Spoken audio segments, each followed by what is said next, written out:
mas infelizmente há ainda 1000 à nossa esquerda e 10.000 à nossa direita, que não querem aceitar a graça de Deus, e são aqueles que arrancaram do Mestre as palavras pesarosas.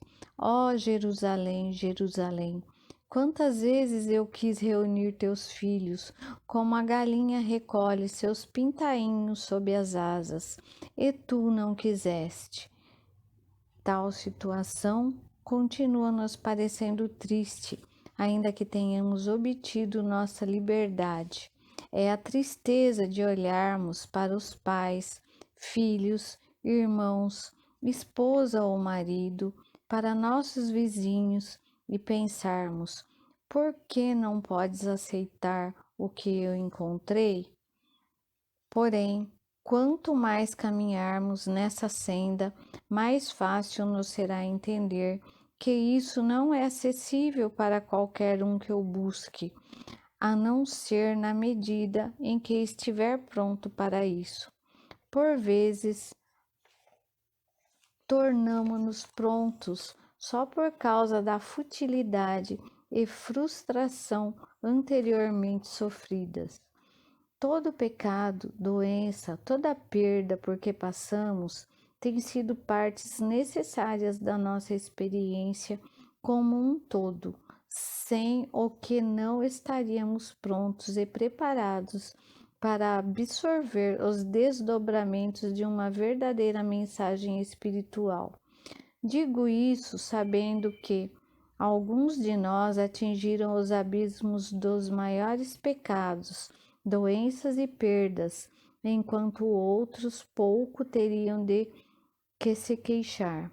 Qualquer que seja a gravidade dos problemas que alguém tenha tido, trata-se do degrau que este alguém precisava atingir. Alguns não podem chegar às alturas da visão espiritual até que tenham estado antes no ponto mais baixo, física, mental, moral ou financeiramente. Outros devem percorrer só metade do caminho para baixo, e provavelmente haverá quem faça bem menos do que isso. Mas qualquer profundidade que você e eu tenhamos conhecido, essa era a experiência necessária para podermos chegar à altura. Algum de vocês poderá ter de ser empurrado e duramente aguilhoado, envolvido em vários problemas sérios, antes de ser capaz de abraçar os princípios apresentados neste livro. Por outro lado, outros de vocês os observarão facilmente e sem ter de suportar incômodos problemas. Isso dependerá do grau de desenvolvimento que cada um já tiver atingido antes de iniciar esse trabalho. Esta mensagem comprova-se verdadeira só quando vivenciada individualmente, e por essa razão torna-se fácil entender por que tentativas de organizar uma religião baseada em tais ensinamentos são impraticáveis e tão pouco contribuiriam com o objetivo do caminho infinito, que são fazer com que tais princípios impregnem a consciência humana e se tornem tangíveis como experiência individual. Se for feita qualquer tentativa de organizar estes ensinamentos, não será de benefício para ninguém.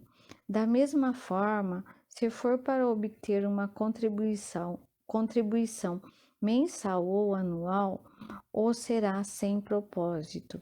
Se forem erigidos poderosos templos para abrigar tais princípios, ou erigidas estátuas para quem os trouxe, ou serão sem consentimento.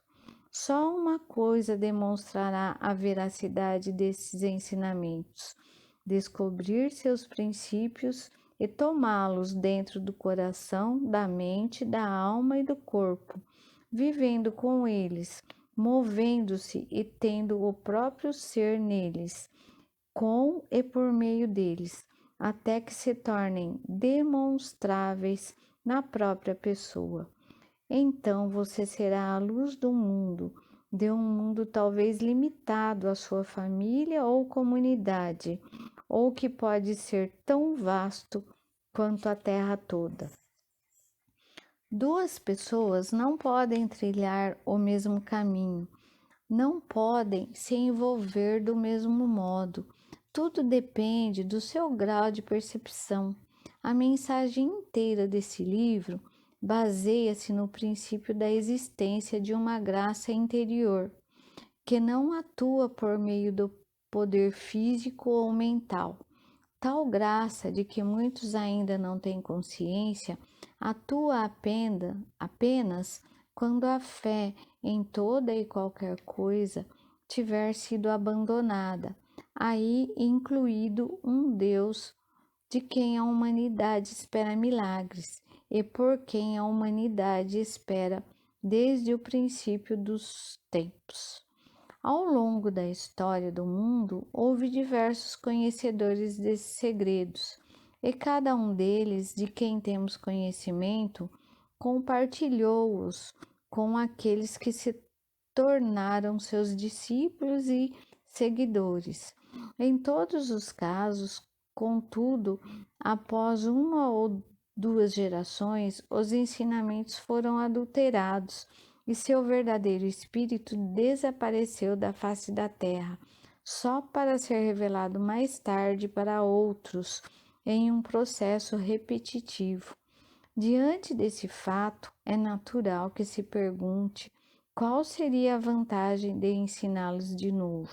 Seria vantajoso viajar milhares de quilômetros, ano após ano, para levar tal mensagem ao mundo, sabendo que só uns poucos a receberão com proveito para depois deixá-la novamente se perder? Minha resposta é que hoje as circunstâncias são diferentes. Todas as gerações passadas puderam olhar para a frente, rumo à descoberta de um poder material sempre maior, e a cada geração foi descoberto algo mais poderoso. Hoje, porém, com o poder nuclear, o mundo está de fato se defrontando com os limites do poder. Pode alguém imaginar alguma coisa maior do que o poder nuclear? Haverá alguma coisa além disso, ou terá o mundo alcançado o fim da busca pelo poder? As verdades do silêncio e do trovão podem ser encontradas no Novo Testamento. Os leitores, contudo, não devem esperar que a simples leitura os habilite a viver segundo os princípios revelados. Aqueles que não sentirem dentro de si um eco das palavras poderão dar-se por satisfeitos com uma leitura, mas as pessoas que sentirem vibrar as cordas profundas de sua alma na primeira leitura farão desse livro seu companheiro constante, dia e noite, domingos e dias santos, até que o estado de consciência materialista comece a ceder e elas se rendam, de modo que a consciência transcendental lhes tome a mente, o corpo e o dia a dia de sua vida. Mais de 30 anos de experiência demonstraram, para além de qualquer dúvida, que essa mudança de consciência pode acontecer com qualquer pessoa que continue adotando com firmeza os preceitos dessa mensagem. Essa mudança pode ocorrer dentro do leitor antes que considere possível viver em consonância com o Sermão da Montanha.